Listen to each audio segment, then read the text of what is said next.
There were a lot of cases where there's overlaps, and as you guys are aware, that most of the time the township allocates the fields to certain time frames, and they're there. Obviously, fields games, whether it's soccer, baseball, softball, whatever, run over.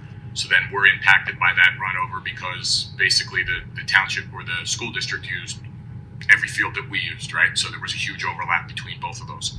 So that experience was fine. We got through it. There were some instances where people were yelling at each other on fields about field. That's what happens sometimes, I guess, with adults and things. So it's still ongoing. Just so you guys know, baseball, soccer, and now in the fall, other things are starting. We still have a robust baseball program in the fall. There's 800 players that typically historically play there. We have to cap that because we don't have enough fields, because there's more fields being used for soccer and those kind of things. So it's not the end of the world because we don't have 1,700 kids, but we do cap it at 800 because we just don't have the field space. And that's shared between the township and the school district. There's more outside groups now coming in. There's travel programs, as we're all aware, with any program, with soccer, baseball, any of those. There's travel programs now. They're allocating for the fields. There's adult leagues, all those things. So that was there.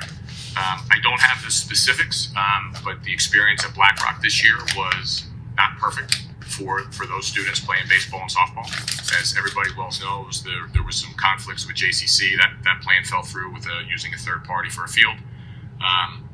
Then those students were bused to Vernon Young for the baseball, and then also to South Ardmore. Happened to have an extra field. I'll say extra field available, or a field available because of the lack of a team that year. The experience that I got from parents that are advocating for fields, there's a lot of players that won't play or don't want to play next year at Black Rock because of the experience they had. And there's a multitude of reasons, right? So there weren't enough fields, so sometimes they were kicked off the field, or the high school was used for that field because of home games and things, because there wasn't a place for them to go. They were getting on buses, being bused 20, 25 minutes to get to that field and back. There were some coaching issues. There was just a lot of things all together for a first-year experience that just didn't go well. I think it will go better because everybody learns, but I can tell you that the experience there wasn't good, and there's a group that you may hear from in the future here that's going to advocate that they had not the greatest experience in the world. There was the last meeting I was at, there was some question about efficiency and how we run practices in comparison to Major League Baseball teams, right? None of us, whether it's the school or the Little League, we're not Major League Baseball teams, right? I understand that Major League Baseball teams have 30 players on a field. These are 13 and 14 and 18, up to 18-year-old kids and even younger kids. We don't have batting cages. We don't have bullpens. We don't have 8 coaches. We have 2 coaches, sometimes maybe 1 coach to allocate for those fields. So being more efficient on the fields and comparing us to Major Leagues, I don't think that's necessarily a fair.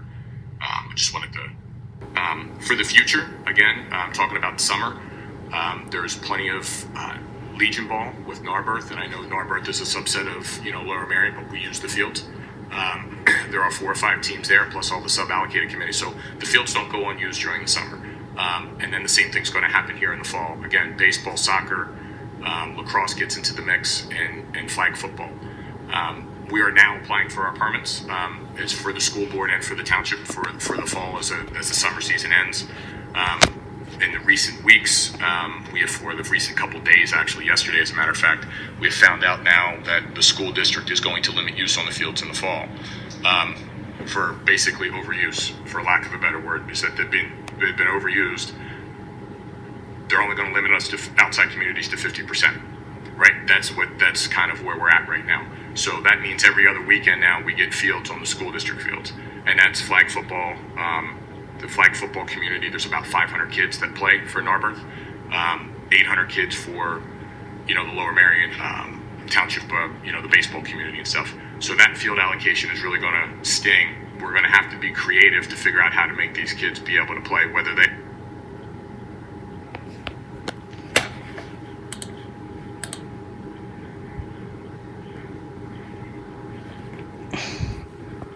the answers are yet, because we just found out about this, so we're trying to work through that. So hopefully we can talk maybe about field allocation and that. We understand the fields get beat up in the fall, and if they get beat up in the fall, they're not ready for the spring. Totally understand it. It's an operational thing. But now that we've in the room, or whatever you want to call it, the white elephant in the room is Oakwell, right? And we always talk about that because that's a resource you guys have, an asset that you guys have. So, look, there's consequences to all this, right? So, if we don't do something there and come up with a plan to share, and I think that can happen, right? There can be a thoughtful process between, the community that needs the fields and the community that wants to conserve it, that something can happen there.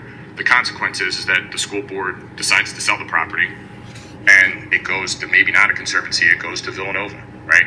And they're the ones with the cash. We all know that they come in and buy it, and they do what they want. They'll build a parking lot, they'll build a dorm, they'll do what they want, and then everything that has been worked for on the other side, the Oakwell side, the preservation, that's going to go just to the wayside, and they're not going to have any say over it. So I just want to bring that up, that there's a lot of need for additional fields. You guys have an asset.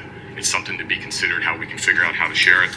And I'll bring up one more point. It's probably not going to be popular, but all of our houses, all of our roads, they were all built in the way of progress, right? We cut down trees, we displaced animals, we did all that stuff to have our houses and our roads in the community that we have. So we're not asking, to build a house. We're not asking to build roads. It's actually fields that can be played on. They can still put a blanket down and have a time in the park and use the fields. All that stuff can still happen if we have fields. We're talking about cutting down trees that we cut down every day in the township. Every single day in the township, there's trees being cut down along the parks and things along those lines. I'm not saying we go clear cut the land and destroy everything, but there's got to be I think there should be a balance. Thanks for the 5 minutes. I appreciate it. No, thank you for the comments. From my perspective, the board and the administration were committed to making sure that the kids at Black Rock have a full complement of sports and fields available for them. And everyone's working really hard to make sure that happens. I appreciate that. And if there's more involvement, or if I can be part of a subcommittee that helps with that to say what the actual needs are, I'm more than willing. I have 3 kids in the township, so I'm here for a while. Okay. Thank you. Thank you. I also wanted to say that I really appreciate the collaborative spirit that you always approach the board with. There's a lot of understanding, and I think that that's really helpful as we figure out what we're doing going forward. So I just appreciate that attitude. And for the board's benefit and the public's benefit, without getting into the nuts and bolts, in terms of this fall with the field use reservations, that process is starting now. It's 3 months before. Obviously, now is when to map it out. We don't want to be doing this 3 days before. So this is the time that various community groups have reached out to us. What's been referenced now is in the administrative regulation is a clause that a level C user may not use more than 50% of district-wide assets of a type of facility on a weekly basis. So, for example, if there's 14 gyms in the district, there may not be 15.